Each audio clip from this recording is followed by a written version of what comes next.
Hey there folks, I'm Mark from Spectrum Pulse, and today we have From the Armed, Perfect Saviors. My relationship with The Armed as a band has been tempestuous to say the least. I recognize that they're talented songwriters and performers in a forward-thinking brand of hardcore punk and noise rock, and I was right in my assessment of my review in Ultrapop back in 2021 that they will kill live. But even though I knew the overblown and ear-bleeding production was intentional to symbolically highlight what late capitalism does to commodified art, it also felt like it compromised the band's strengths and their sense of populism, and it didn't make me want to really ever revisit that project. So hearing that they had streamlined their production for a more accessible sound had me more curious than ever about this, and turns out the swerve was make an album that sounds like early Arctic Monkeys crashed into early Strokes, but with more contorted distortion, the occasional alternative dance groove, and the whole soul-destroying anti-capitalist sentiments ramped up to 11, especially surrounding the whole commodification of art. And if anything,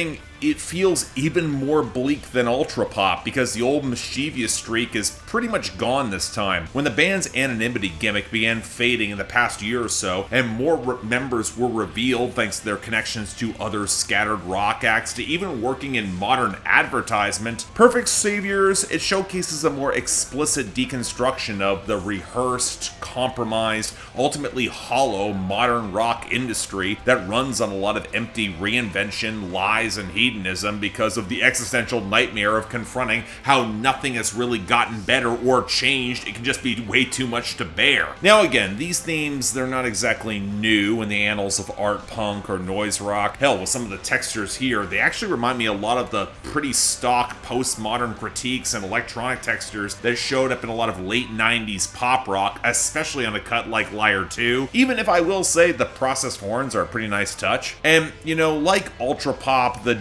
doomerism can feel very oppressive and draining. Like with Chained to the Rhythm by Katy Perry, this is a project that makes you want to feel bad for liking and enabling the music, and I can't really say it pulls off any sense of revelry or nihilism in the chaos, or attempts at broader revelations in the final two songs. That being said, there are some ideas and songs here that mostly work, even if I feel like this album should be a bit stickier than it is. Maybe it's the factor of how often the vocals feel a little buried, or how the band's tuneful side can once again feel suffocated by an over-caffeinated and often claustrophobic approach to mixing, where even if it won't destroy the speakers this time, it doesn't always help their strongest elements pop off. But again, when you get a groove like on Everything's Glitter, or a lot of the shredded vocal impact of Patient Mind, or probably the strongest hook on the album with Vatican Under Construction, just enough of it comes together for me to call this, you know, pretty damn good, albeit not great in my books. I get the feeling this is going to be divisive among some fans, especially hardcore ones who loved Ultrapop, as this is a pretty obvious mainstream adjacent pivot, but I can't call it bad. There's some really good stuff here. If you haven't gotten around to it,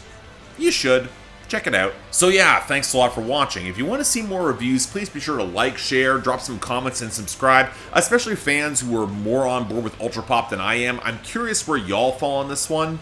Beyond that, if you guys want to get projects on my schedule, link to my Patreon is right over there. And as always, I'm Mark, you're watching Spectrum Pulse, and I'll see you next time.